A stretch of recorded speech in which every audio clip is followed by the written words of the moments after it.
The dust of the high plains settled on Cal Remington's shoulders like a shroud. It was a fine, pale dust the color of bone, and it had followed him for 300 miles, a constant companion across a land that offered little else. The town, when he finally saw it, was not much more than a smudge of brown against an endless, washed-out sky. A handful of buildings huddled together as if for warmth.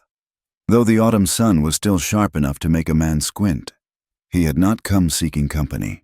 He had come for flour, salt, coffee, and cartridges. He had come for the promise of a quiet winter, a season to let the silence soak back into him, to mend the parts of his soul that felt worn thin as an old saddle blanket. He rode his buckskin gelding down the town's only real street, a wide, rutted track of dried mud that seemed to swallow sound. Men watched him from the porch of the general store, their gazes lingering on the Colt Peacemaker holstered low on his hip and the Winchester rifle in its scabbard. They were the looks of men who measured strangers by the quality of their horse and the set of their jaw. Cal's jaw was set hard. He ignored them, his eyes scanning the signs: a mercantile, a blacksmith, a land office with sun-bleached papers tacked to its door, and then the Scarlet Lantern Saloon, its bat-wing doors painted a garish red that was already peeling under the relentless sun. It was from this place that the noise came first, not the usual din of a piano and drunken laughter, but the uglier sound of a quarrel turning sour. A man's voice, thick with liquor and entitlement, bellowed a curse. Then another voice, higher and angrier, answered it. Cal reined in his horse, his intention only to wait for the trouble to pass. He had no stake in the squabbles of strangers. The saloon doors burst open and two men stumbled out into the street, grappling like cornered dogs. One was a burly mule skinner with a matted beard. The other was younger, a ranch hand with foolish pride burning in his eyes. They were fighting over a prize that stood framed in the doorway, a woman in a dress the color of fresh blood. Cal's first thought was that she did not belong in a place like this, a thought he immediately dismissed as naive. Women like her were the very reason places like this existed. She was tall, with hair so dark it looked like a spill of midnight ink against the vibrant red of her dress. Her face was a perfect, impossible oval, her skin the color of cream, and her eyes, even from a distance, were wide and dark, and held a stillness that was unnerving. She watched the two men brawling in the dust for her, her expression unreadable. She was not afraid, not angry, not pleased. She was simply watching, as if it were a play she had seen 100 times before. The mule skinner landed a heavy fist, and the young ranch hand went down with a grunt. The bigger man loomed over him, ready to drive a boot into his ribs. It was an ugly business, and something in Cal, a tired, old instinct for fairness, finally stirred. He was not a man who sought trouble, but he could not abide a one-sided fight, especially one that was no fight at all, just a beating. He swung down from his horse, the movement fluid and economical. He did not run, he walked, his boots making soft thuds in the deep dust. The mule skinner heard him coming and turned, a sneer twisting his lips. "This ain't your dance, stranger." Cal did not waste breath on a reply. His fist came up, short and fast, and connected with the man's jaw. There was a dull crack of bone on bone. The mule skinner's eyes went wide with surprise, then glazed over. He crumpled to the ground, a sack of loose limbs, and lay still. The young ranch hand, still on his hands and knees, stared in disbelief. Cal did not look at the man he had hit, nor at the boy he had saved from a kicking. He looked at the woman in the red dress. For a brief second, their eyes met across the dusty street. He saw something flicker in their depths, something that was not gratitude or admiration. It was a sharp, piercing assessment, a weighing and a measuring that was as practiced as any cattleman's gaze at market. Then it was gone, replaced by that unnerving stillness. He turned without a word, took his horse's reins, and led the animal toward the livery stable at the far end of town. As he walked away, He could feel her eyes on his back, a sensation as real as a touch. The livery was cool and smelled of hay and horse sweat, a scent Cal found more honest than any perfume. An old man with a limp and tobacco-stained teeth took his $1 for a stall and a rub-down. Cal unsaddled the buckskin himself, checking the horse's legs and back with a practiced hand. He worked in silence, preferring the company of the animal to that of the men gossiping near the wide-open doors. But their words, lazy and crude, drifted to him on the dusty air. "Did you see it? Stranger laid out Tom Greer with one punch. Serves him right. Greer's been sniffing around that new girl since Dwight brought her in." "The redhead?" "Sarah. That's the one. Straight from Louisiana. They say, prettiest thing I ever saw, but got the devil in her eyes." Another man spat a stream of tobacco juice. "Heard she was some senator's fancy piece down in New Orleans. Heard he kept her in a house with silk sheets till he got tired of her." "Nah," a third voice chimed in. "I heard she was a runaway wife, ran off with a gambler who won her in a card game, and he's the one sold her contract to Dwight." The talk went on, each man adding a layer to the legend, painting a picture of a woman who was part siren, part fallen angel. They spoke of her as if she were a horse to be traded or a claim to be staked, a thing of beauty and value, but a thing nonetheless. Cal curried his horse, the rhythmic scrape of the brush against hide a counterpoint to their careless words. He had seen women like her before, women whose beauty was a currency they were forced to spend, and it always ended badly. He wanted no part of it. He would get his supplies and be gone by morning. As evening bled across the plains, turning the sky to bruised purple and orange, a gnawing hunger drove him from his solitude. The only place to get a hot meal was the Scarlet Lantern. He pushed through the bat-wing doors, the sudden noise and light a physical blow. The saloon was crowded, thick with the smoke of cheap cigars and the smell of stale whiskey. A piano player in the corner hammered out a tinny, cheerful tune that grated on Cal's nerves. He took a small table in the back, a spot where he could watch the room without being a part of it. A girl brought him a plate of beans and beef, and a tin cup of coffee that tasted like boiled dirt. He ate slowly, his attention drawn to the small, cleared stage at the front of the room. A portly man with a slicked-down mustache and a fancy vest stepped into the light. This had to be Dwight, the owner. "And now, gentlemen," he announced, his voice booming over the din, "for the moment you've all been waiting for, the jewel of the Scarlet Lantern, the Louisiana songbird herself, Miss Seraphina." A smattering of applause and crude whistles broke out as she walked onto the stage. She had changed out of the red dress. Now she wore a deep blue one, a color that made her dark hair seem even darker and her skin almost luminous. She held a guitar, her long, slender fingers resting on the strings. The crowd quieted. She did not smile. She did not look at any of them. Her gaze was fixed on a point somewhere on the far wall, a point far beyond this smoky room. Then she began to sing. Her voice was not the loud, brassy instrument of a typical saloon singer. It was low and sorrowful, a voice that spoke of bayous and Spanish moss, of lost love and quiet heartbreak. It was a voice that did not belong here, a sliver of genuine beauty in a place dedicated to cheap thrills. The men were silent, captivated not by the song itself, but by the woman singing it. They saw the beautiful face, the graceful form, the whole perfect package that Dwight was selling. Cal saw something else. He saw the tension in her shoulders, the way her fingers trembled almost imperceptibly on the guitar strings. He saw the hollowness in her eyes, a vast, empty landscape that matched the one outside. He saw a woman performing a part, her voice going through the motions while her soul was 1,000 miles away. When the song ended, the applause was thunderous. Men threw coins onto the stage. She did not stoop to pick them up. She gave a small, stiff nod, turned, and disappeared behind a curtain, the applause still ringing in the air. She looked utterly, profoundly miserable. Later that night, unable to sleep, Cal walked the edge of the town. The wind had picked up, a cold, mournful sigh that swept down from the mountains and rattled the loose boards of the buildings. It was a lonely sound, one he knew well.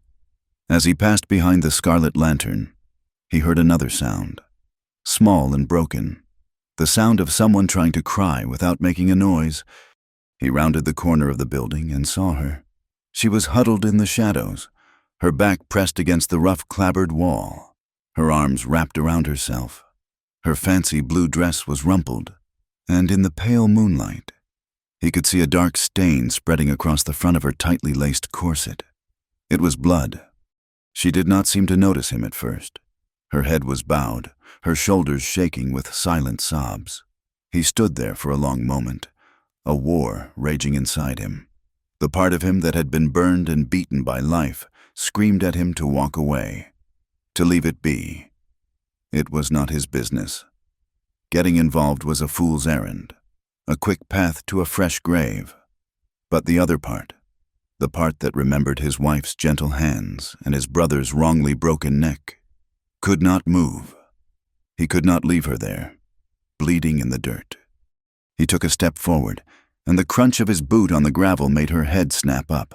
Her eyes, wide and startled, fixed on him. They were filled with a wild, cornered animal fear. She scrambled to her feet, trying to press herself deeper into the shadows. "Stay back," she whispered, her voice raw. Cal stopped. He held up his hands, palms out, showing he meant no harm. He did not speak. Words were clumsy things, and he did not know what to say that would not sound like a lie or an insult. He simply stood there, a silent witness to her pain. Her fear slowly gave way to a weary defiance. She wiped at her eyes with the back of her hand, a gesture that seemed both childish and ancient. "What do you want?" she asked, her voice laced with suspicion. "Come to collect a prize for your good deed this afternoon." He shook his head. "Then what? You want what they all want?" Her laugh was a brittle, ugly thing. "You'll have to get in line and pay Dwight for the privilege." He remained silent, his gaze dropping to the dark stain on her dress. He could see now that the fabric over her ribs was torn, and the white of her chemise beneath was soaked through. Someone had been rough with her, had grabbed her and squeezed until something broke, either her skin or her spirit, or both. Her eyes followed his, and she instinctively pulled her shawl tighter, a useless gesture of modesty. The defiance in her face crumbled, replaced by a wave of raw shame and despair. Her shoulders slumped. "I didn't choose this," she whispered, the words so quiet the wind almost carried them away. It was not an excuse or a plea. It was a simple, terrible statement of fact. Cal gave a slow, almost imperceptible nod. He understood. He turned and walked back the way he had come, leaving her alone in the shadows. But he did not go far. He went to his horse, rummaged through his saddlebags, and found the small tin of healing salve he always carried. It was made with comfrey and pine tar, good for rope burns, cuts, and the deep bruises a man gets from hard living. He walked back to the alley. She was still there, slumped against the wall as if her bones had turned to water. He approached slowly, knelt, and placed the small, round tin on the ground a few feet from her. He did not look at her. He did not say a word. He just left it there, a small, practical offering against a world of pain. Then he stood, turned, and walked away into the darkness. He did not look back, but he knew she was watching him go. He could feel her confusion, a question mark hanging in the cold night air. The land around the town was a study in harsh beauty. The sun-split plains stretched to the horizon, a sea of pale grass that whispered in the constant wind. To the north, the mountains rose like jagged teeth, their peaks already dusted with the first hint of snow. A shallow river snaked through the flats, its banks frozen into hard, gray mud, stitched with the delicate, hungry tracks of a wolf pack. The cottonwood trees that grew along the river were skeletal, their bare branches clawing at the sky. It was a place of survivors, a place that stripped you down to bone and will. It reminded Cal of another place, another time. The memory came unbidden, as it often did in the quiet hours. He saw his wife, Mary, her face pale and slick with the fever that had consumed her hand limp in his. He had brought her west for the clean air, for a new start, but all he had found for her was an early grave on a windswept hill. The typhoid had taken her in less than a week, leaving him with a silence in his cabin so profound he thought it might drive him mad. And then came the other memory, the one that was sharper, edged with the hot, metallic taste of rage and guilt. His younger brother, Jesse, barely 20, with a quick smile and a fool's belief in justice. Jesse had been accused of stealing a horse, a crime he did not commit. He had been in the wrong place at the wrong time, and the word of a wealthy rancher had been enough to seal his fate. Cal had fought for him, had pleaded with the so-called judge, but it was no use. He remembered standing in the crowd, helpless, as they slipped the rope over his brother's neck. He remembered the sickening snap and the way the world had tilted on its axis. He had left that town the next day and had never looked back. The image of Jesse's boots swinging gently in the air burned into his mind forever. He had lost his wife to fate, but he had lost his brother to the cruelty of men, and he had learned that getting involved, trying to save people, only brought more pain. The next few days in town were tense. Cal bought his supplies, keeping to himself. His interactions with the store clerks brief and to the point. He saw Sarah only once, from a distance. She was walking from the saloon to the dressmaker's shop, a shawl covering her head, her steps quick and purposeful. She did not look like a siren or a jewel. She looked like a prisoner walking the perimeter of her cage. The talk in town had shifted. The gossip about Sarah's past was replaced by a new, more urgent rumor. Word was that a man named Hayden Cross was coming up from El Paso. He was a wealthy man who ran a traveling show, a collection of oddities and curiosities. And he had heard about the Louisiana songbird. They said he was not coming to listen to her sing. He was coming to buy her, to add her to his collection. The men in the saloon spoke of it with a kind of grim excitement. A bidding war was coming. The price on Serafina's head was about to go up. The tension in the town was palpable, a low hum of anticipation and greed. A storm was coming, and Cal knew, with a sinking feeling in his gut, that the woman in the red dress was standing right in the center of it.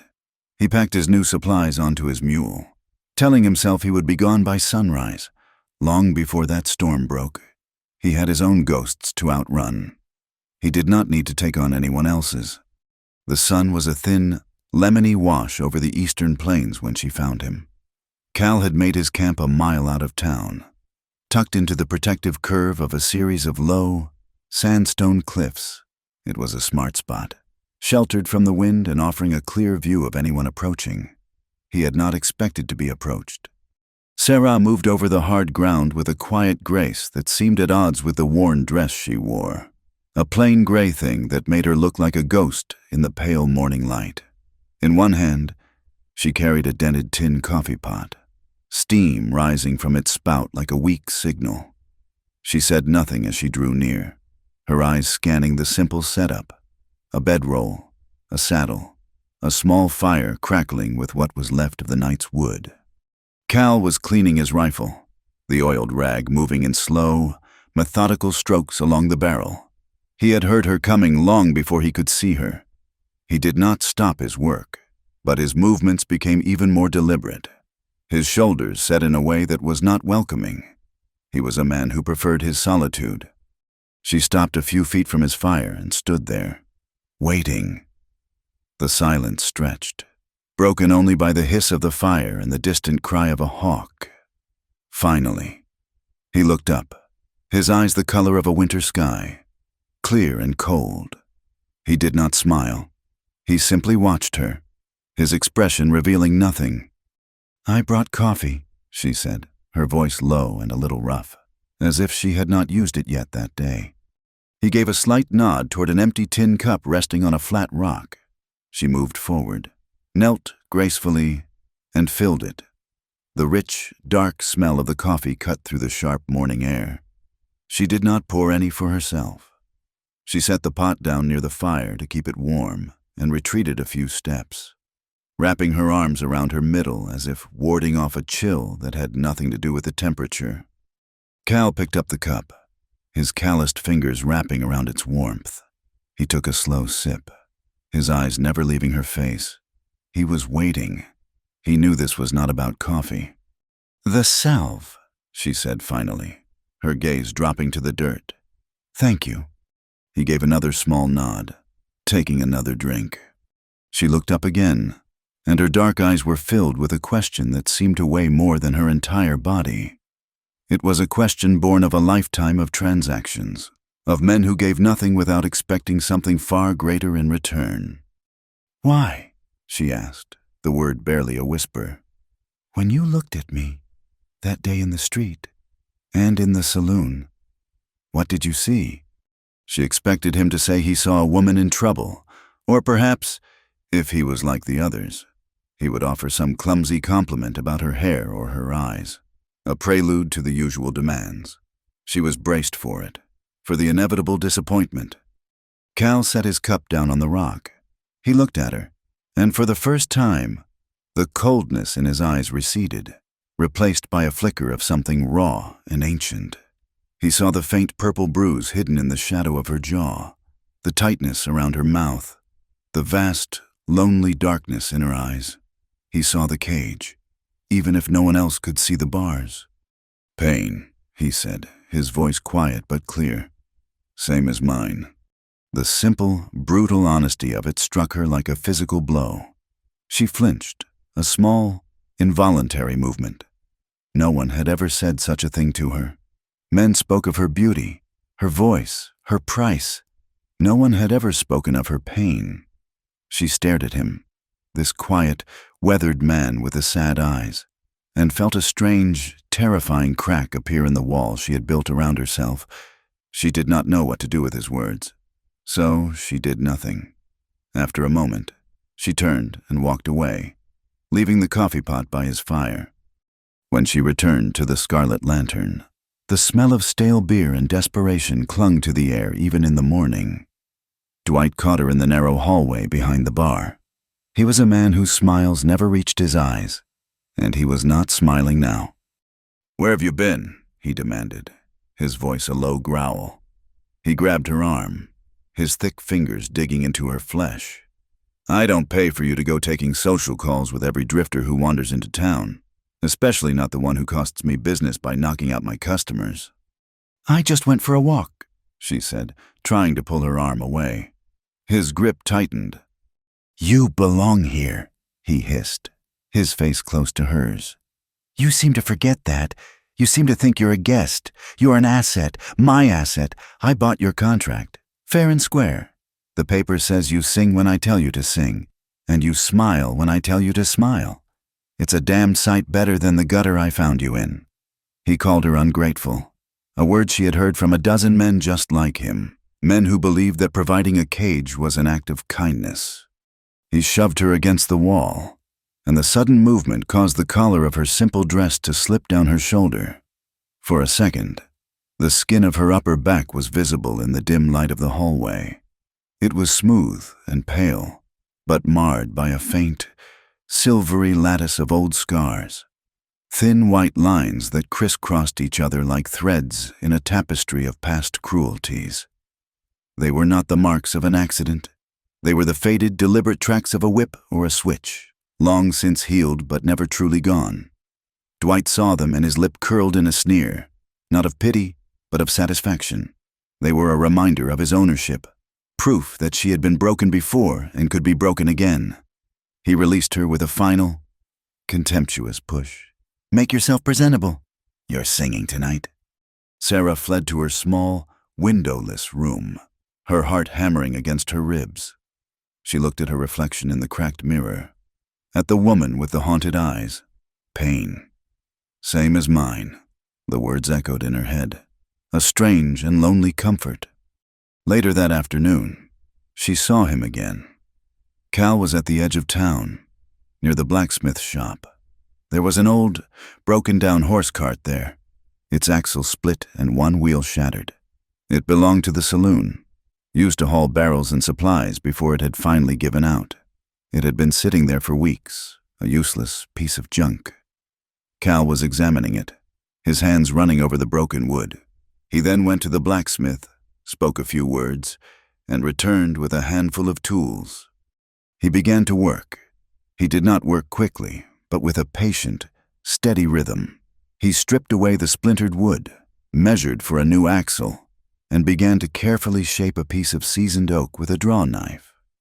Sarah watched him from the doorway of the saloon. He never looked her way, never acknowledged her presence. He just worked. It became their unspoken form of conversation. Each day, she would watch him for a time. He would be there, slowly and methodically rebuilding the broken cart. He was not just fixing the wood. He was sanding it smooth, reinforcing the frame, making it stronger than it had been before. And she understood. He was not doing it for Dwight, or for the saloon. This quiet, careful act of mending was for her. It was his answer to the question she had not known how to ask. It was a language of steady hands and honest labor, a language she could almost begin to trust. The El Paso men arrived 3 days later, not with a cloud of dust and a thunder of hooves, but in a smart, black carriage pulled by 2 perfectly matched gray horses. They looked out of place in the dusty, hard-scrabble town. Their leader was Hayden Cross. He was a man in his 40s, handsome in a severe sort of way, dressed in a tailored wool suit, his face clean-shaven and his hands soft. He moved with an air of quiet authority that was more intimidating than any gunfighter's swagger. It was the authority of cold, clean money. He went directly into the Scarlet Lantern, his 2 hired men, both large and silent, waiting outside like statues. Dwight met him at the bar, sweating despite the cool afternoon. "Mr. Cross," Dwight said, trying to sound confident. "An honor to have you." Cross ignored the pleasantries. His cool gray eyes swept the room, taking in the cheap furniture and the dusty bottles. "I have come for the girl," he said, his voice calm and precise. "I am told you are her proprietor." Dwight's bravado faltered. "She's my star attraction, not for sale." Cross smiled, a thin, bloodless expression. "Everything is for sale. My good man, I am a collector of rare and beautiful things. I have a Circassian woman with hair like spun gold, and a man from the Orient who can swallow swords. Your singer would be a fine addition to my collection." He placed a heavy leather pouch on the bar. The clink of coins was loud in the sudden silence of the room. "That is $500 in gold. A generous offer. Take it, and we will be on our way." Dwight stared at the gold, his greed warring with his pride. "She's worth more." Cross's smile vanished. "Perhaps, but consider the alternative. My show has business interests all along this territory. It would be a shame if the supply wagons bound for this town were to be misplaced, if the cattle drives were to be rerouted. A town like this can dry up and blow away very easily." He let the threat hang in the air. "Tonight, she will perform for me, and then I will take her, with your blessing, or without it." That night, the Scarlet Lantern was packed to the rafters. A nervous energy crackled in the air, a mix of excitement and menace.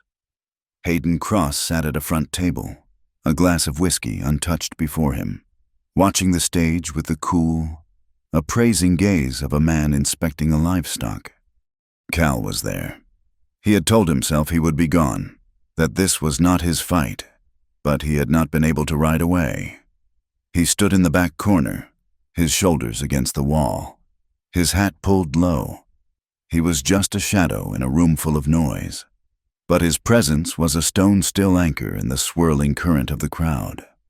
When Dwight announced her name, a hush fell over the room. Sarah walked onto the stage. She wore the red dress from the first day Cal had seen her. It was a statement of defiance, a splash of vibrant color against the grime and greed of the saloon.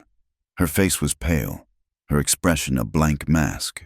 But her eyes, dark and deep, scanned the crowd. She was looking for something, or someone. And then she saw him. Her eyes found Cal in his dark corner, and for a fraction of a second, the mask slipped. He saw a flicker of desperation, of pleading, of pure, caged terror. He gave a single, almost imperceptible nod. It was not a promise of rescue. It was just an acknowledgement. I see you. Something shifted in her then. A decision was made. She lifted her guitar, but her hands were shaking. She struck a chord, a jarring, dissonant sound. She began to sing, but her voice, usually so clear and mournful, was thin and off-key. The crowd shifted, murmuring in confusion. Dwight's face at the side of the stage was turning a blotchy red. Cross watched, his expression unchanged, his eyes cold and analytical. Sarah closed her eyes. She swayed on her feet. She took a ragged breath, then another. She put a hand to her stomach, her knuckles white, and then, with a convulsive heave, she deliberately ruined the performance. She turned her head and vomited onto the stage, a final, visceral act of rebellion against the men who sought to own her. The saloon erupted. Men shouted in disgust. Dwight rushed onto the stage, his face a mask of fury. He grabbed her by the arm and dragged her roughly through the back curtain. The sound of a sharp, heavy slap echoed through the room, followed by a muffled cry of pain. The crowd fell silent.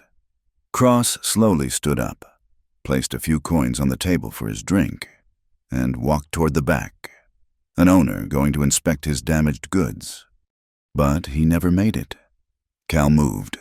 He pushed himself off the wall and walked through the stunned crowd like a reaper through a wheat field. Men parted before him, their drunken jeers dying on their lips as they saw the look on his face. He did not run.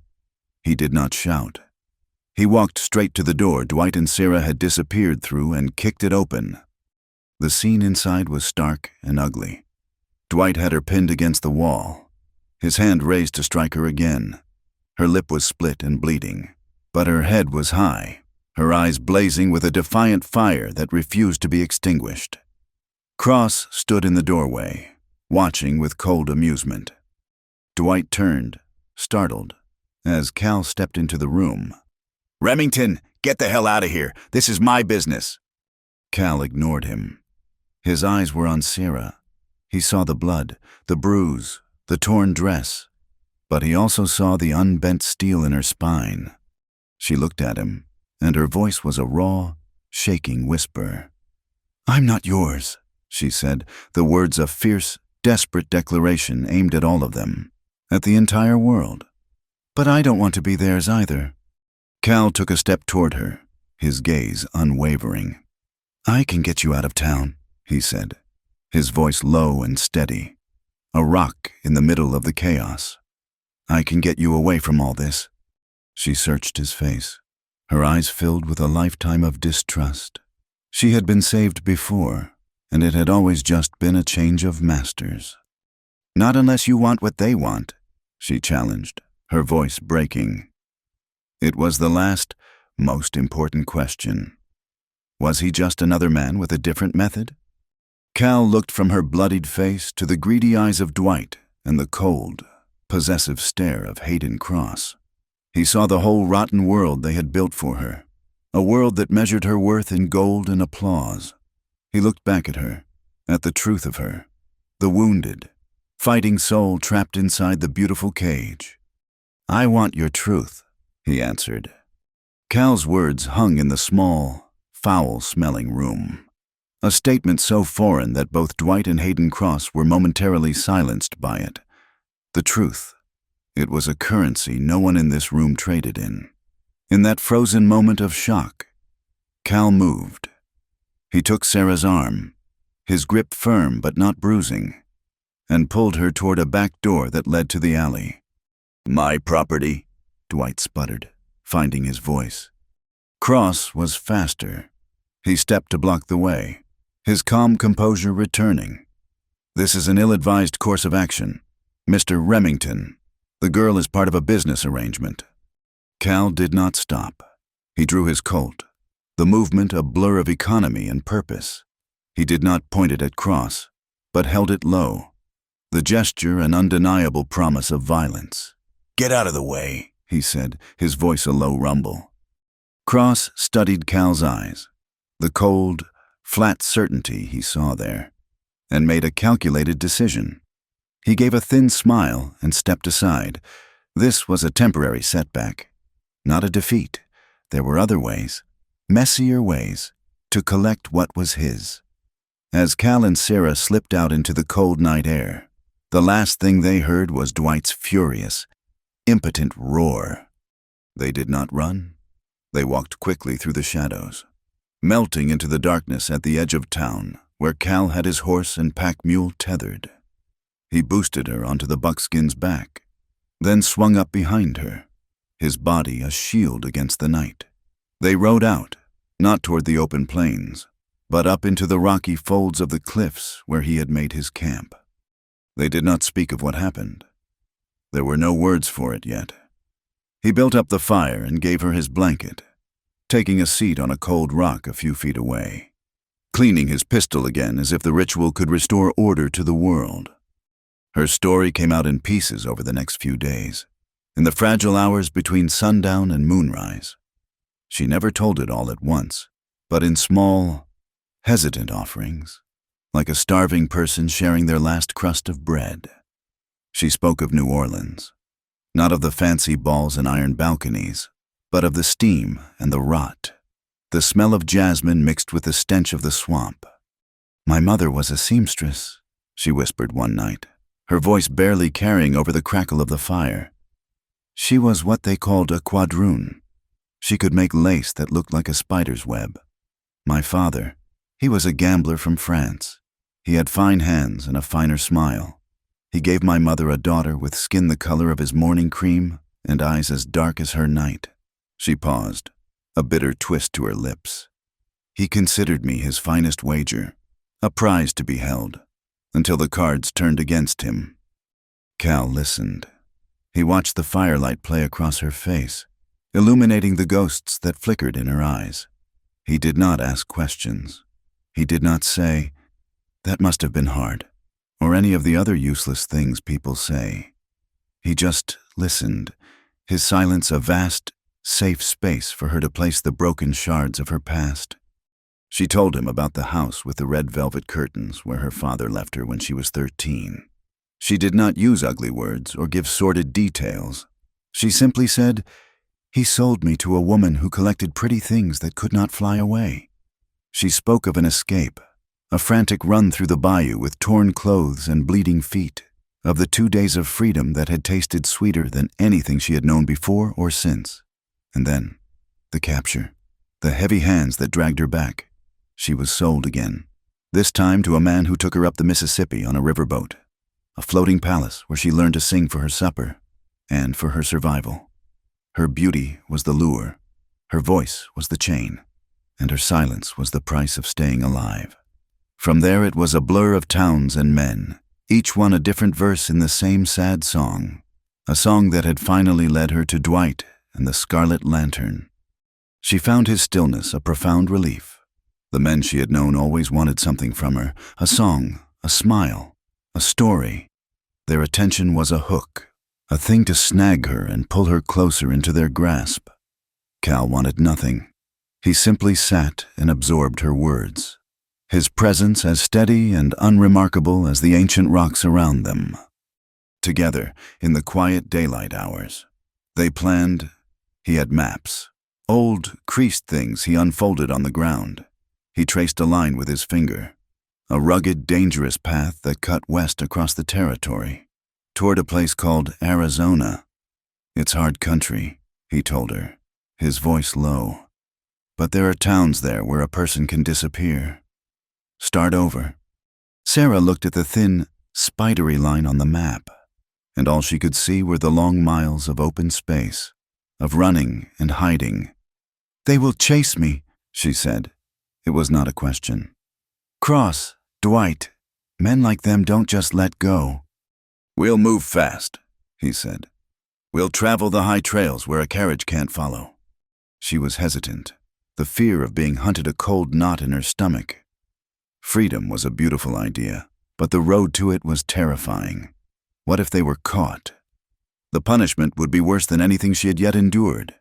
But then she looked at Cal, at the quiet resolve in his face, and saw a different kind of future. It was not a promise of safety, but a chance at it. And for the first time in a very long time, she felt a flicker of something that might have been hope. Back in town, Dwight's rage festered. He had been humiliated in his own saloon, his authority challenged, his most valuable asset stolen from under his nose. Cross had left town, but not before giving Dwight a cold promise that he would be back, and that the price for the girl would be much lower next time. Dwight's suspicion quickly fell upon the quiet cowboy and his long, silent meetings with Sarah. He could not go to the law. His own claim to Sarah was written on a piece of paper that was little more than a bill of sale for a human being. So he turned to a different kind of law. He sent a rider to the nearest town with a message for a handful of bounty men. The notice was quiet, passed by word of mouth. $500 for the return of a runaway singer, and another $100 for the man who helped her. Cal Remington. The charge was theft of property. Cal knew they would need more than horses and a head start. They would need papers, a new name for her, a story that would hold up if a sheriff got curious. There was only one person he trusted for that kind of work. He left Sarah in the relative safety of the hidden camp, with a pistol and a warning not to light a fire until after dark. "I'll be back in 2 days," he promised. He rode for a full day, pushing his horse hard, until he reached a small, isolated homestead nestled in a shallow valley.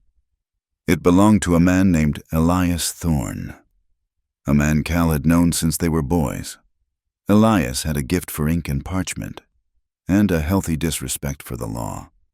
Elias was older now, his hair gray and his face a roadmap of hard seasons. He greeted Cal with a firm handshake but a worried look in his eyes. He listened as Cal explained what he needed, his expression growing grimmer with every word. When Cal was finished, Elias shook his head slowly. "A woman from a saloon. Cal, a runaway?" He poured 2 glasses of whiskey, his movements slow and deliberate. "You've been down this road before." "This is different," Cal said, his voice tight. "Is it?" Elias pushed a glass toward him. "Or is she just another pretty bird with a broken wing? You were always one for strays." He took a long drink, his eyes hard with memory. "I remember Sarah. I remember how you tried to get her away from that bastard she was bound to, how you thought you could save her." Cal's jaw clenched. The whiskey tasted like ash in his mouth. "She ain't yours to save, Cal," Elias said, his voice softening with a sad, brotherly kindness. "You'll lose everything again. That girl will be a stone tied around your neck, and she'll pull you down to the bottom right along with her. Just make the papers, Elias." Elias sighed, the sound of a man who knew he was arguing with a ghost. "All right, I'll do it. But you be careful. The world has a long memory for men like you." The ride back was harder. Elias's words had opened up the old wound, the one that never truly healed. It was a memory he kept locked away. But now the door was open, and the ghost was out. Sarah, his brother Jesse's wife. She had been an indentured servant before she married Jesse, bound to a cruel rancher who saw her as his possession. Even after the marriage, the man would not leave her be. Cal had seen the fear in her eyes, the bruises she tried to hide. He had hatched a plan, a reckless scheme to sneak her out of the territory and send her back east to her family. But they had been caught. The rancher, a powerful and vindictive man, had claimed Cal and Jesse were stealing his property. He had twisted the story, accused Jesse of horse theft to make the charge stick better, a charge that carried a rope. Cal had been beaten and left for dead in a ditch. By the time he came to, Jesse was already in the town jail. The trial was a farce, the rancher's word against that of a poor farm boy. Cal watched, helpless and broken.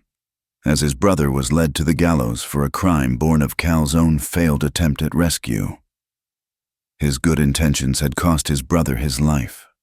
He pushed the memory down, urging his horse faster. He had to get back to Sarah.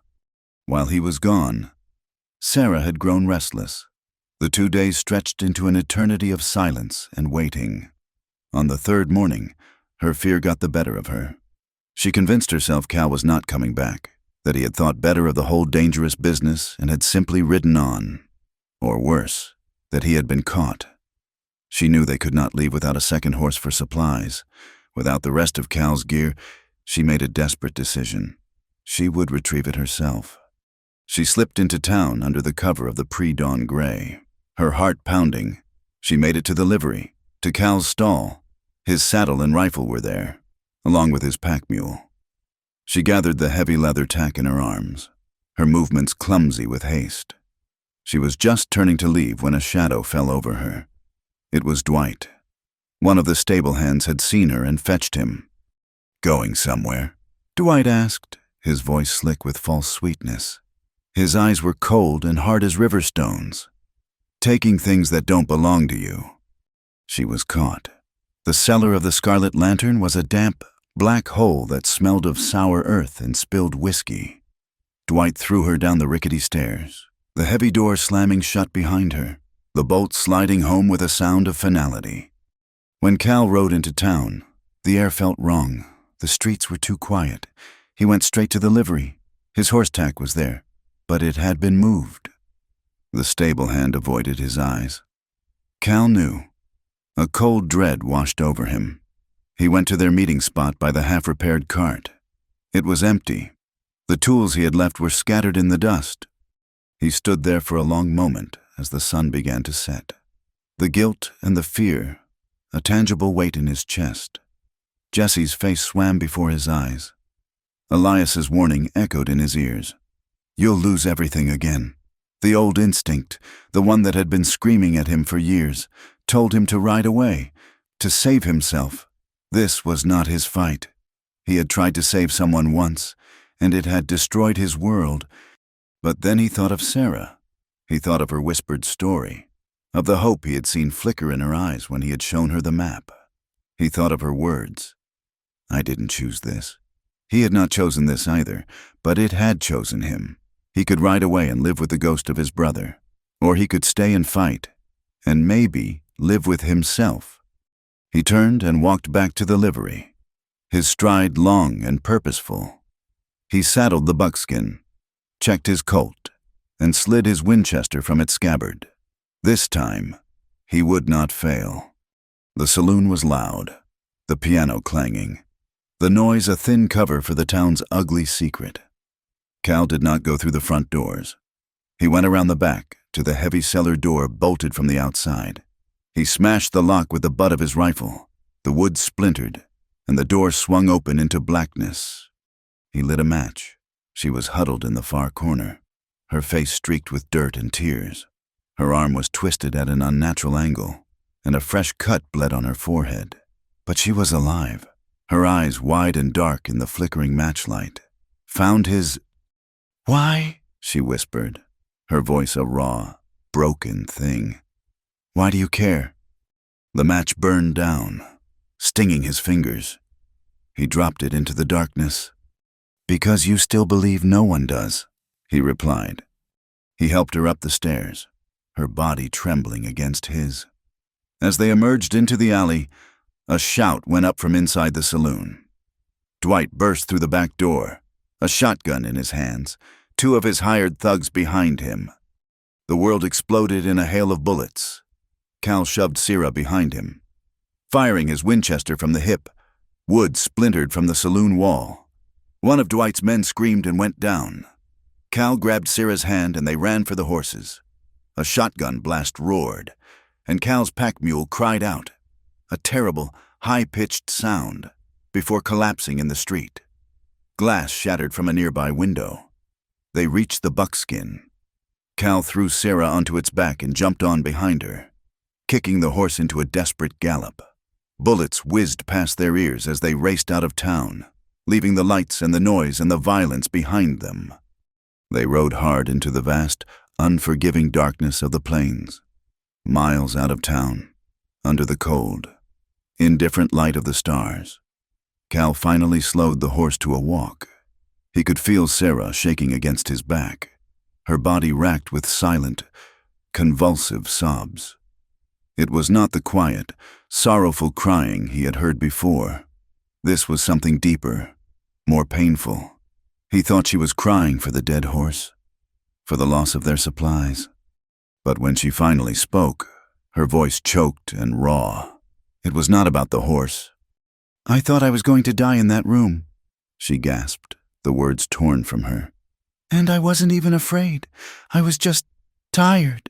She leaned her head back against his chest, the tears coming harder now. "Why didn't you just let me die?" She was not crying because she had survived. She was crying because, for the first time, she was terrified that she had... The world became dust and sky. They rode into an arid wilderness that cared nothing for their pain or their flight. By day, a merciless sun beat down on them, bleaching the color from the landscape until everything was shades of brown and pale gray. By night, the temperature plummeted, and the stars were chips of ice in an endless black vault. The howls of coyotes were their nightly choir, a lonely, hungry sound that echoed the emptiness inside them. They had one horse, one rifle, one canteen, and a handful of cartridges. The loss of the pack mule was a blow that could kill them. Their supplies were gone. Water was now the only thing that mattered. Cal knew the land, knew how to find the seeps and hidden springs that kept life clinging to the edges of this desolation. He rationed the water with a grim discipline, giving Sarah a little more than he gave himself, ignoring the protest of his own cracking lips. The journey stripped them down to their essential selves. The fine dresses and the saloon songs were gone, burned away by the sun. Sarah's soft hands became chapped and scratched. The haunted look in her eyes was replaced by a sharp, watchful focus. The land demanded their full attention. A loose rock, a missed trail, a dry water hole. Any small mistake could be their last. In this crucible of survival, a new kind of intimacy was forged. Cal began to teach her things, his voice low and patient in the vast silence. He taught her how to handle the Colt, its weight unfamiliar and terrible in her hand. "Don't think of it as killin'," he told her, adjusting her grip. "Think of it as staying alive. It's a tool, that's all. You point it at what means you harm, and you make it stop." She flinched at the first deafening shot, the recoil jarring her arm. But she did not drop the gun. She learned. He taught her how to read the land. He showed her how a bent branch could tell of a passing deer, how the flight of a bird could lead to water, how to tell the difference between the track of a wolf and that of a stray dog. She was a quick study, her mind so long occupied with navigating the treacherous currents of men's desires, now eagerly absorbing the honest, brutal logic of the wilderness. One afternoon, they followed a dry wash that led to a small, muddy river, its current slow and brown. "We'll cross here," Cal said, dismounting. He looked at Sarah and saw a flicker of fear in her eyes, a fear different from what he had seen before. "What is it?" he asked. She looked away, her face flushing with a shame that felt out of place in this raw landscape. "I cannot swim," she confessed, the words quiet and small. "The water in the bayou, it was always full of things you could not see, things that waited." He looked at the sluggish river, no more than 3 feet deep, then back at her. He saw not a simple lack of skill, but another cage, another fear that had kept her bound. He gave a slow nod. "All right," he said simply. "We'll find a shallower spot downstream." Later that evening, as they sat by a tiny, smokeless fire made of dried sagebrush, he spoke into the darkness. "When we get through this, I'll find us a place near a clean, clear creek, and I'll teach you. We'll find a place where no one knows your name."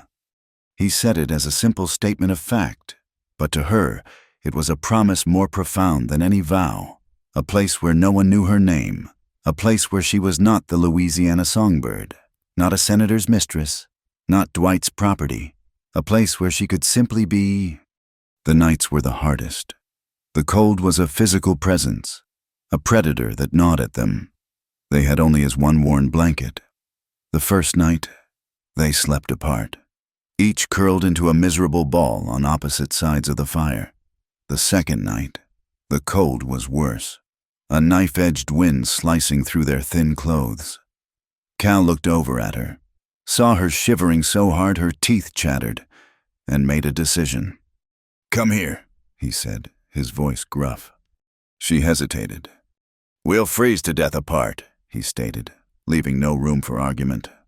She crawled over and lay down beside him, her back to his, a stiff, awkward line of tension between them. He draped the blanket over both of them. The shared warmth was a small miracle. Slowly, over long hours, the rigid lines of their bodies softened. In the deep, cold dark, their hands brushed. Neither pulled away. It was a simple, accidental touch, but it felt more real, more intimate than any caress she had ever been forced to endure. Their bond deepened in these small, unspoken moments. The way he would pass her the canteen first, even when his own thirst was a fire in his throat. The way she would tear a piece of the tough jerky he managed to kill and prepare, making sure his piece was slightly larger. They were a team, partners in the desperate business of survival. One night, the moon was a silver sliver, and the cold was particularly bitter. They lay huddled together under the blanket, their bodies pressed close for warmth. She was trembling, but not just from the cold. He could feel a deeper tremor running through her, the shaking of a soul that had been holding itself together for too long. She spoke into the darkness, her voice a fragile whisper against his back.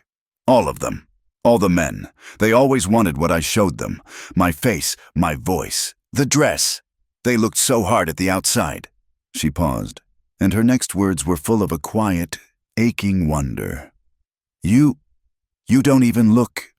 He lay still for a long moment, the truth of her words settling over him. He had spent so little time looking at the beautiful shell she presented to the world.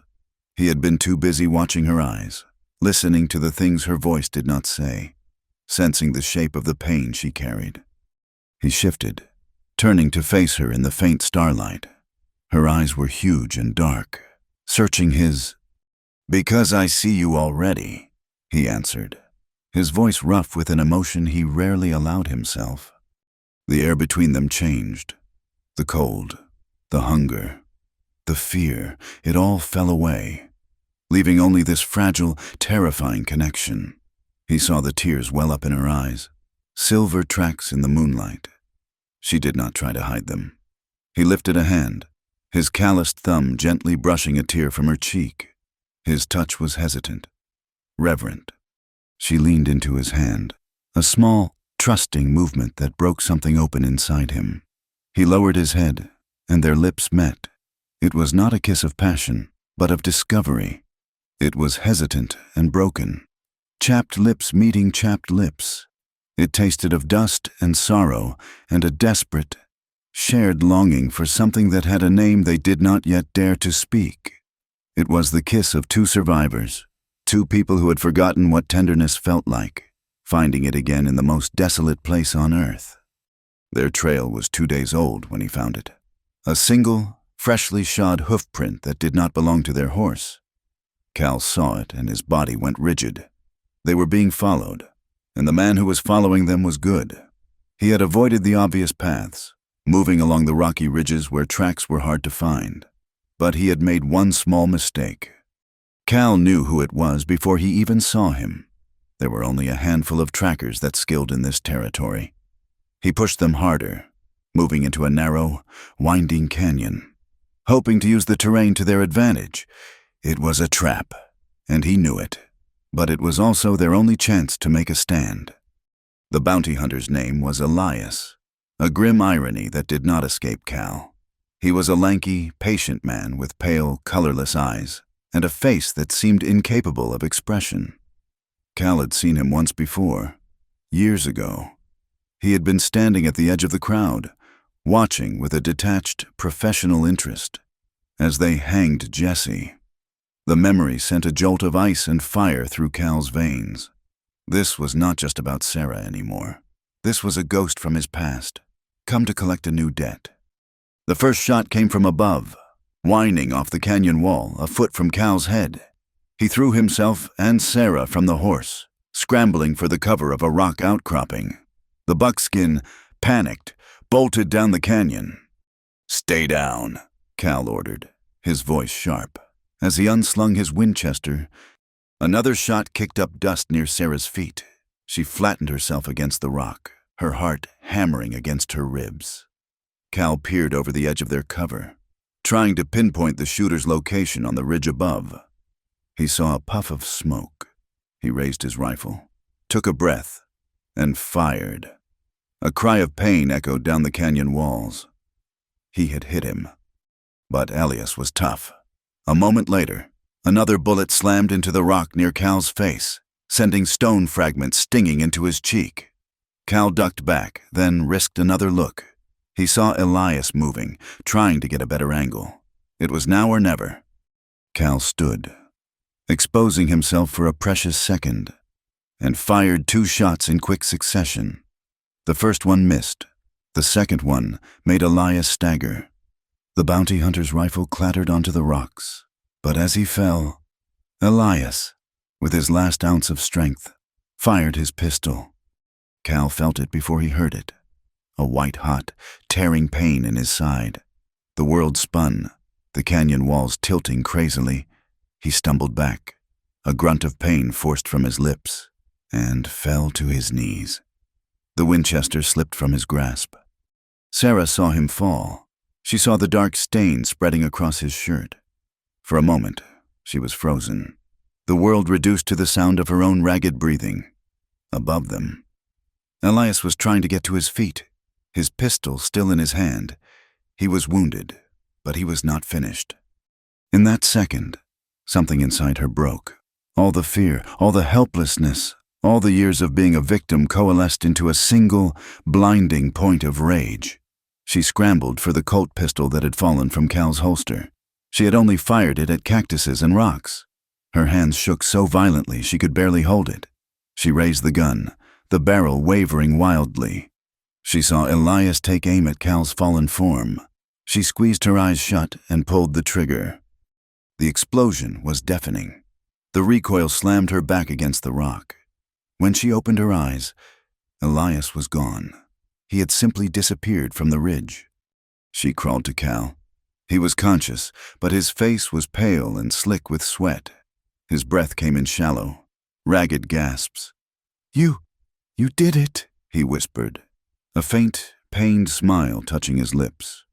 She tore a strip from her petticoat and pressed it against the wound, her hands stained with his blood. "Do not talk," she commanded, her voice shaking but firm. "Save your strength." They found shelter as dusk fell, a small, abandoned adobe hut tucked into a hollow, almost invisible against the brown earth. It was a single, crumbling room, but it had a roof and 4 walls. It was a sanctuary. Cal's fever started that night. He thrashed and muttered, lost in a world of pain and memory. Sarah nursed him with a fierce, desperate tenderness. She found a small spring and brought him water, drop by drop, forcing it between his parched lips. She cleaned the wound as best she could, her stomach churning at the sight of it. She kept a small fire going, feeding it with brush she gathered in the dark, her ears straining for any sound of danger. She did not sleep. She sat by his side, wiping his brow with a cool, damp cloth, murmuring to him in a low, soothing voice, telling him he was strong, that he had to live.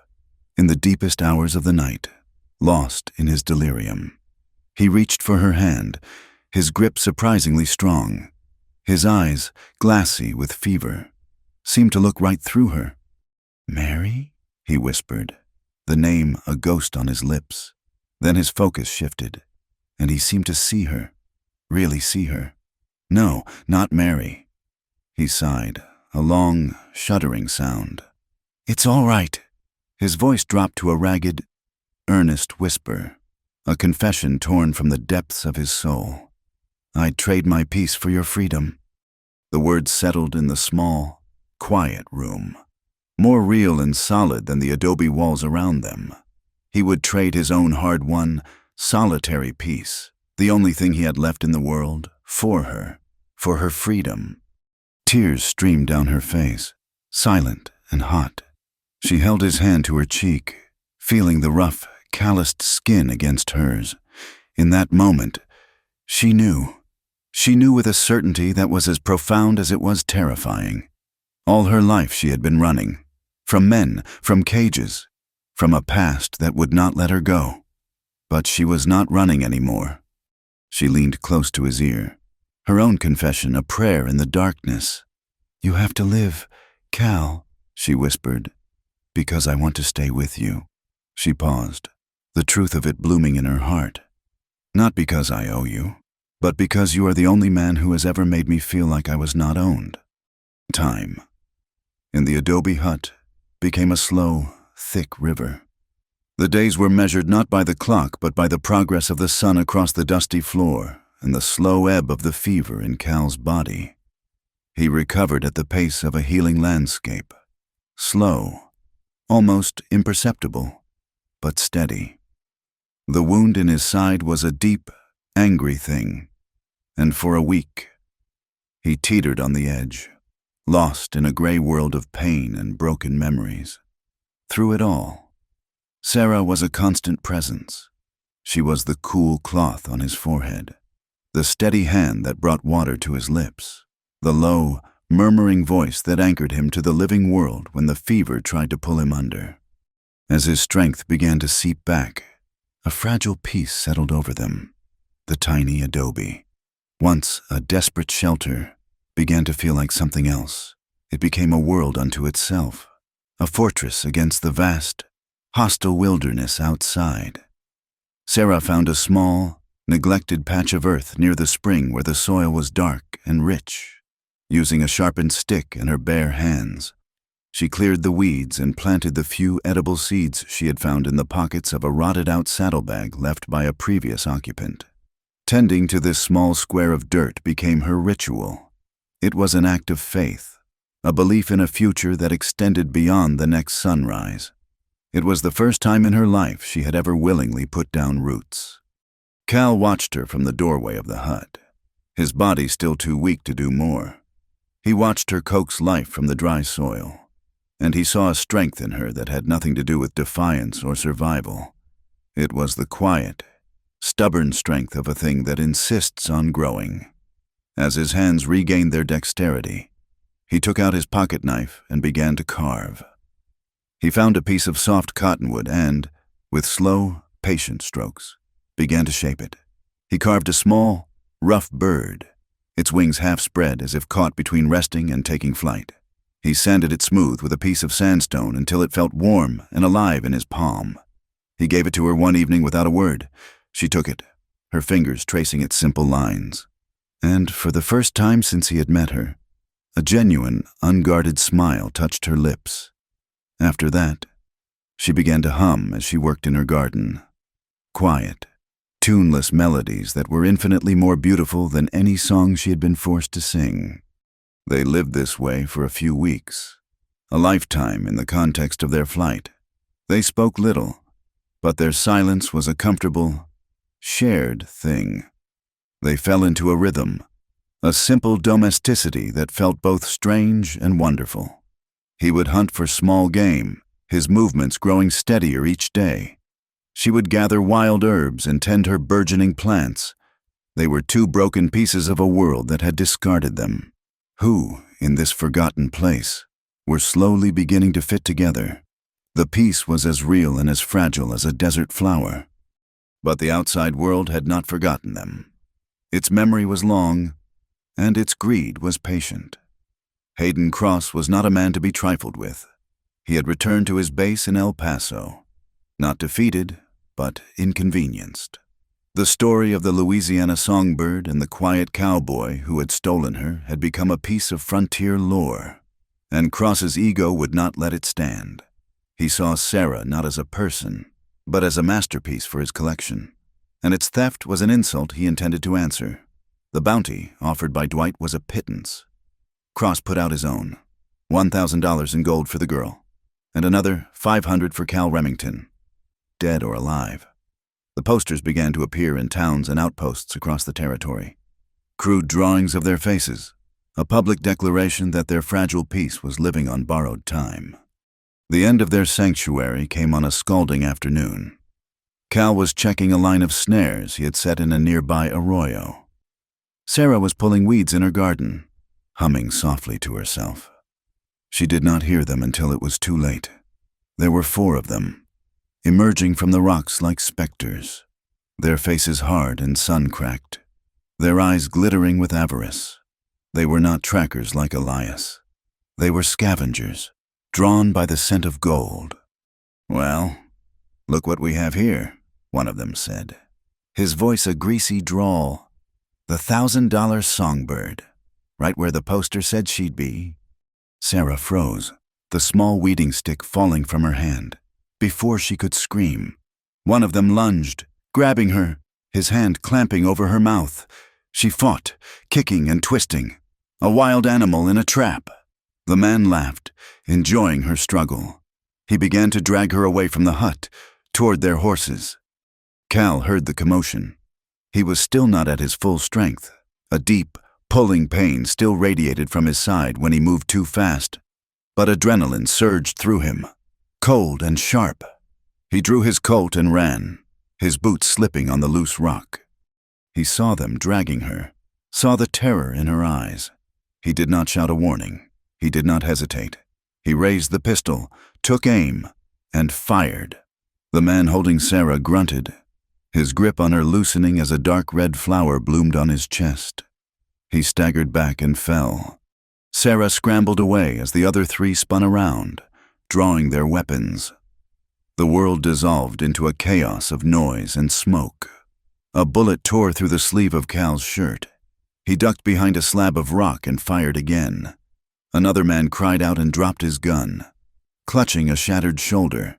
The remaining 2 directed their fire at Cal's position, pinning him down, the bullets chipping away at the stone that protected him. He knew he could not stay there. He was outgunned. He looked frantically for Sarah and saw her huddled behind the low wall of her garden, her face white with shock. One of the bounty hunters saw her too. He started moving, circling around to get to her. Cal knew he had only one chance. He took a deep breath, ignored the fire in his side, and bolted from cover, running straight at the man who was flanking him. It was a suicidal move, and the bounty hunter was so surprised that his first shot went wide. Before he could fire again, Cal was on him. He did not shoot. He brought the heavy barrel of his pistol down on the man's head in a brutal, cracking arc. The man collapsed without a sound. The last one, the man with the wounded shoulder, saw his odds had changed. He scrambled for his horse, firing wildly over his shoulder. Cal did not give chase. He stood, his chest heaving, the pistol hanging limply in his hand, and watched the man disappear in a cloud of dust. He turned to Sarah. She was staring at the body of the man he had shot first, at the still, lifeless form lying just a few feet from the green shoots of her garden. The peace was not just broken, it had been murdered. The blood had poisoned their sanctuary. That night, neither of them spoke. The bodies were gone, dragged into the arroyo and covered with rocks. A grim and silent task, but their presence lingered, a stain on the air. Sarah did not cry. A hard, cold resolve was settling in her eyes. She finally understood. They could run for the rest of their lives, from this place to the next, but they would never be free. Her past was not a memory. It was a leash, and men like Dwight and Cross would never stop pulling on it.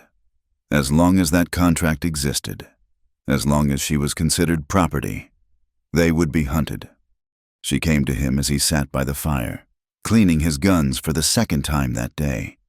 "This will never end," she said, her voice flat, devoid of its usual music. He did not look up. "I know. We cannot outrun them all." "No," he agreed, the word heavy as a stone. She took a deep breath. The decision had been made in the terrifying moment when the man's hand had closed over her mouth. Then we have to go back. He stopped his work, his hands going still. He looked at her, his eyes full of a sudden, sharp alarm. Back? To town? Sarah, that's suicide. Cross will be waiting. Dwight will shoot us on sight. I do not want to run anymore, she said, her voice gaining strength. That piece of paper, that contract Dwight holds, it is my name. It is my life. As long as it exists, I am a thing to be bought and sold. I want to destroy it.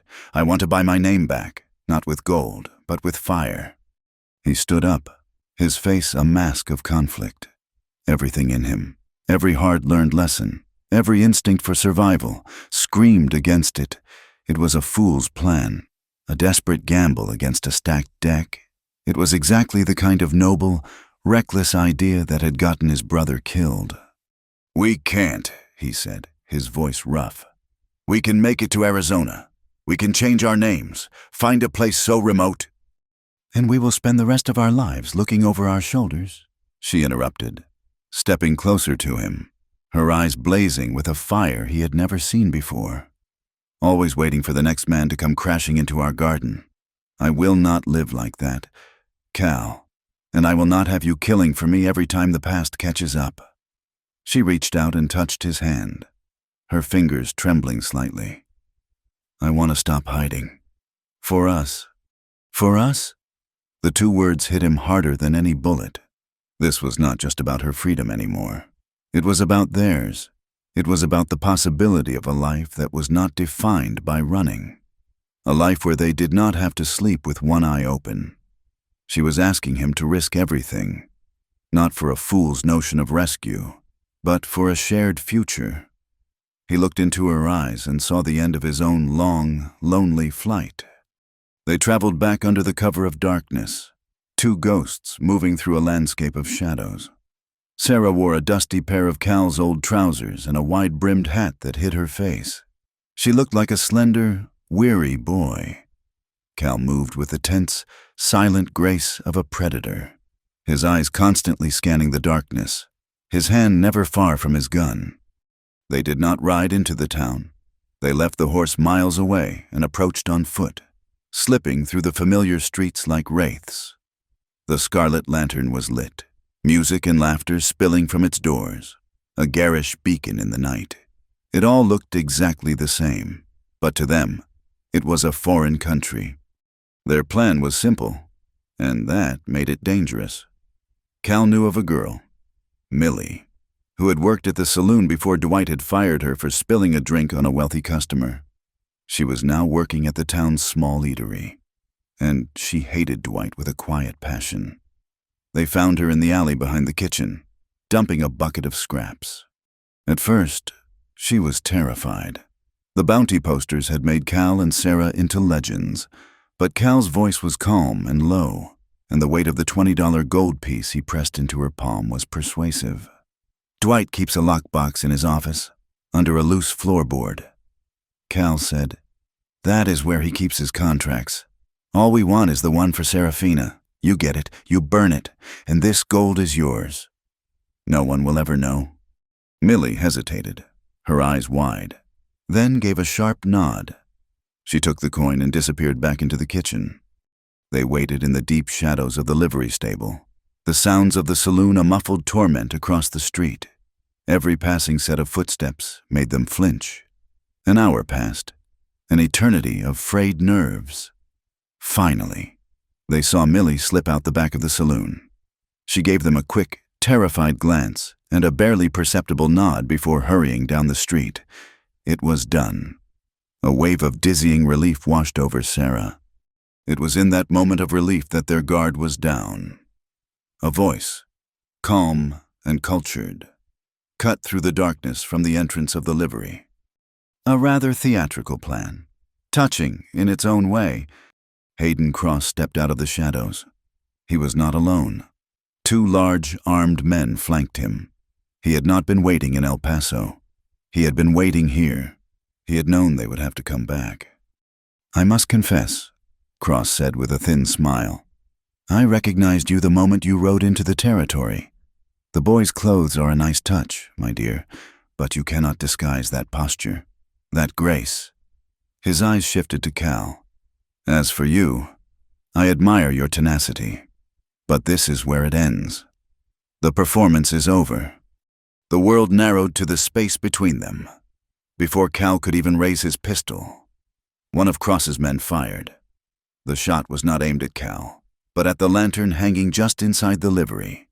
It exploded, plunging them into a confusing mix of deep shadow and the distant spill of light from the saloon. The shootout began. It was not a duel. It was a chaotic, brutal brawl in the dark. Cal shoved Sarah behind a water trough and returned fire. Gunshots echoed in the confined space, deafening and sharp. He saw a muzzle flash and fired at it. A man screamed. "Get inside," Cal yelled to Sarah, pointing toward the saloon. "Get lost in the crowd." He laid down covering fire as she ran, a desperate, scrambling dash across the dusty street. She burst through the batwing doors, a wild-eyed apparition in boy's clothes. The piano music stopped. The laughter died. Everyone stared. Cal ran after her, firing behind him to keep Cross and his remaining man pinned down. He crashed into the saloon, the familiar room now a stage for their final act. Cross and his man followed, kicking the doors wide open. Patrons screamed and dove for cover under tables. Cross saw Sarah standing, frozen, near the stage where it had all begun. He smiled and raised his pistol. "The collection is complete," he said. Cal saw the movement. He did not think. He threw himself in front of Sarah, his body a shield. He felt a searing, unbelievable pain tear through his chest, a blow that stole his breath and sent him staggering backward. He fell, the world turning to a gray, fuzzy blur at the edges. Sarah saw him fall. She saw the blood blossoming on his shirt. Something inside her, the last vestige of the frightened, helpless girl she had once been, snapped. A primal roar of rage and grief ripped from her throat. Cross was still there, his pistol raised, a look of surprise on his face at the sound she had made. She did not run, she did not hide. She dove for Cal's fallen body, for the heavy Colt that had slipped from his hand. She grabbed it, the checkered grip solid and real in her palm. She dragged Cal's dead weight with one arm, pulling him behind the flimsy cover of the overturned bar. Then she rose. She lifted the pistol with both hands to steady it, just as Cal had taught her. She looked at Hayden Cross, not at his fine suit or his cold eyes, but at the center of his chest. He was a thing that meant her harm. She pulled the trigger. The sound was the biggest thing in the world. The gun kicked in her hands, a living, violent thing. She saw a small, dark hole appear on Cross's white shirt. His eyes went wide with a final, ultimate surprise. He looked down at his chest, then back at her, a question on his lips that he would never ask. He crumpled to the floor. Silence. The saloon was utterly, deathly silent, save for the sound of Cal's ragged, shallow breathing. Sarah stood over the man she had just killed, the gun still smoking in her hand. It was the first time she had ever taken a life, and in that terrible, deafening silence, she knew, with a chilling certainty, that she was finally free. The final, deafening report of the pistol echoed and died, leaving a silence in the scarlet lantern that was more profound than any noise. For a heartbeat, the world was a frozen tableau, the terrified faces of the patrons, the sprawled body of Hayden Cross, the swirling gun smoke, and Sarah, standing in the center of it all, a vengeful angel in boy's clothes. Then the spell broke. A woman screamed. Men started shouting. The whole room threatened to dissolve into chaos. Sarah did not hear them. Her entire universe had contracted to the man lying at her feet, to the shallow, ragged sound of his breathing. She dropped to her knees beside him, the heavy Colt clattering to the floor. "Cal," she whispered, her hand hovering over the dark, spreading stain on his chest. His eyes fluttered open, unfocused, searching for her. "Sarah," he breathed, a trickle of blood at the corner of his mouth. There was no time for thought, only for the raw, primal instinct to save him. She hooked her arms under his, dragging him with a strength she did not know she possessed. He was a dead weight, his body limp, his boots scraping on the filthy floorboards. She pulled him past the body of Cross, through the now empty doorway, and out into the cold night air. The horse, they had to get to the horse. She half dragged, half carried him through the darkness, his groans of pain tearing at her. She found the buckskin where they had left it, its eyes wide and white in the darkness. Getting him onto the saddle was a clumsy, desperate struggle. He was barely conscious, unable to help. She heaved and pushed, her muscles screaming, until he was slumped over the horse's withers like a sack of grain. She swung up behind him, her small frame the only thing holding him in place, and kicked the horse into a gallop. They rode out of that town and into the desert, a single desperate entity fleeing the carnage behind them. The ride was a nightmare. Cal was a burning weight against her, his life bleeding out with every jarring stride of the horse. She rode east, away from the territory they knew, toward a vast, empty expanse of desert that appeared on Cal's map as nothing but a blank space. She did not know where she was going. She was simply running toward a horizon that offered no promises. For 2 days, they moved through a world of rock and sand. She found water for the horse at a muddy seep and forced a few precious drops between Cal's lips. He was lost in a fever dream. His whispers a jumbled litany of names she did not know and places she could not imagine. She did not sleep. She rode until she was swaying with exhaustion, her arms locked around him, her own will the only thing keeping him alive. On the 3rd morning, as the sun rose to bake the world once more, she saw it, a smudge of green in the distance, and then the dark, solid shape of adobe walls, crowned with a simple wooden cross, a mission. She did not know if they would be turned away, if these holy people would see the blood and the guns and shut their doors to them. She did not care. She had reached the end of her strength. She guided the exhausted horse through a simple gate in a low wall and slid from the saddle, her legs buckling beneath her. A woman in a dark gray habit, her face framed by a white wimple, came out of a small chapel, her steps measured and calm. Sarah looked at the nun, her face a mask of dirt and desperation. "Please," she whispered, the word a raw croak. "He is dying." The nun's eyes, dark and compassionate, took in the scene. The blood-soaked man, the trembling girl, the lathered horse. She did not ask questions. She did not judge. She simply said, "Bring him inside. Child, God's house is a house for all." Weeks passed in the quiet, sun-drenched courtyard of the Mission San Esteban. The nuns, with their gentle hands and quiet faith, took Cal in. A stoic, elderly sister named Maria, who had been a surgeon's nurse in the war, cleaned and stitched the wound in his chest. She said the bullet had passed clean through, a miracle of inches, but the fever was a stubborn devil, and, for many days, Cal's life hung by a thread so thin it was nearly invisible.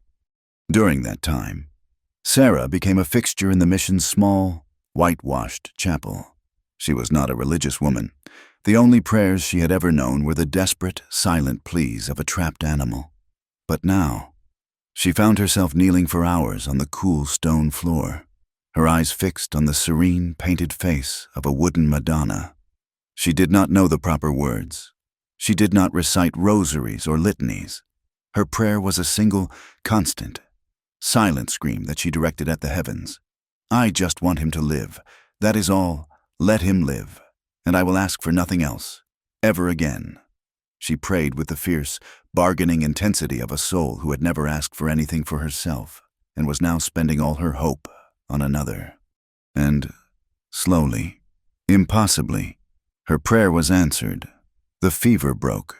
The color began to return to Cal's face.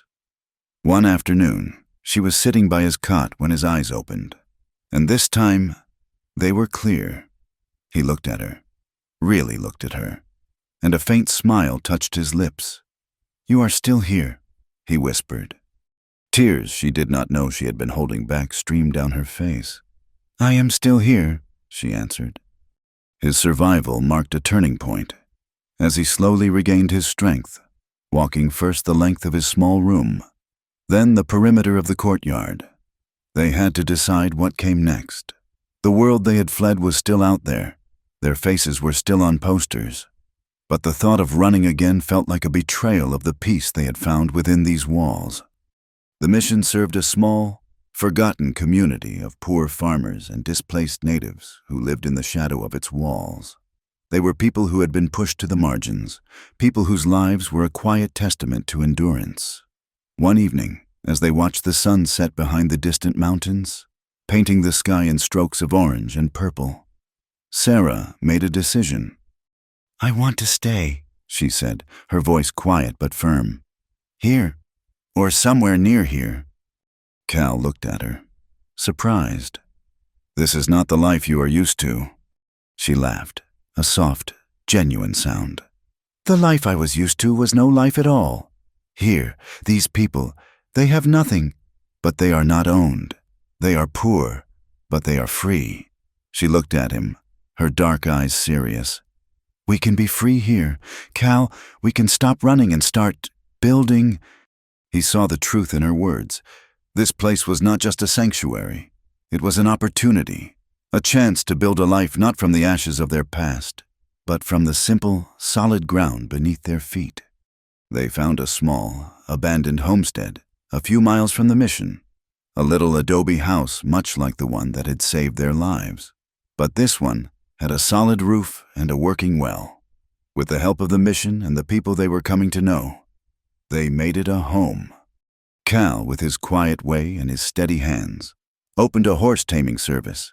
He did not break horses, as so many did. With force and fear, he gentled them, using the same boundless patience he had shown her.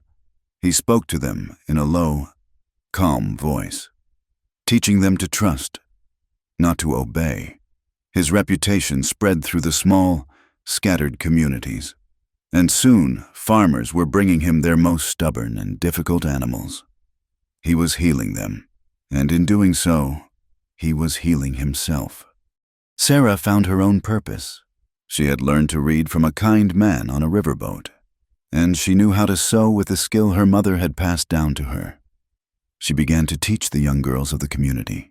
In the shade of a large cottonwood tree, she would hold classes, teaching them their letters from a single, tattered Bible borrowed from the mission. She taught them to mend clothes and to stitch quilts, skills that would give them a measure of independence, a way to make their own quiet mark on the world. She was giving them the tools of self-reliance, the tools she had never been given. Their love, born in violence and forged in the crucible of survival, deepened and transformed. It was no longer a dramatic, desperate thing. It became a quiet, steady current that ran beneath the surface of their days. It was in the way he would watch her with the children, a look of soft wonder on his face. It was in the way she would bring him a cool cup of water at the end of a long day in the dusty corral, her hand lingering on his arm for just a moment. It was in the shared laughter over a poorly cooked meal, and the comfortable silence as they sat together in the evenings, watching the stars reclaim the desert sky. It was a love rooted not in need, but in a profound and peaceful trust. One day, months after they had settled, she came to him as he was carving another piece of wood.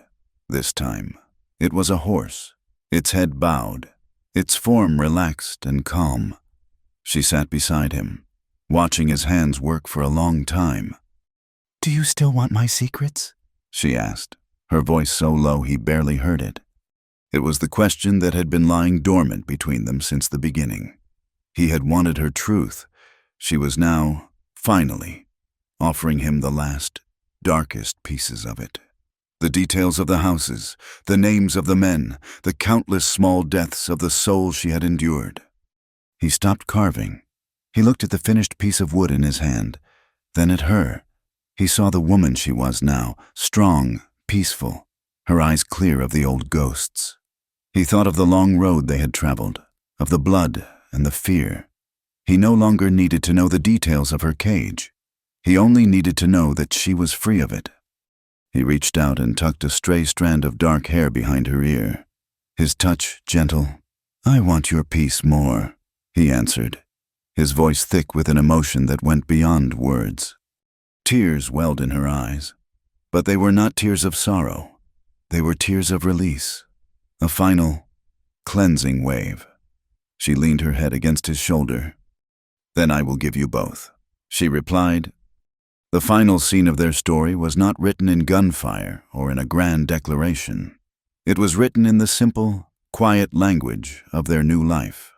A storm was rolling in from the mountains, the sky a dramatic canvas of bruised purple clouds, the wind beginning to howl around the corners of their small house. It was a reminder that the world outside was still cruel, still uncertain, a place of tempests and chaos. But inside, Cal knelt by the hearth, striking a match. The small flame flickered, and he carefully lit the kindling, coaxing it into a steady, warm fire that pushed back the encroaching darkness and the cold. Sarah came and knelt behind him, wrapping her arms around his chest, leaning into his strength. He leaned back into her, his rough, steady hands covering hers, the scars on her back, the ones that told the story of her captivity, were faded now, almost invisible. The fire caught, its light dancing across their faces, illuminating a peace that was more profound than any passion. The wind howled, but inside the four walls of their home, they were safe, they were free, together. Thank you for listening to our story. Please comment where you are listening from to connect with others. Subscribe to the From Wild West channel and share your thoughts in English.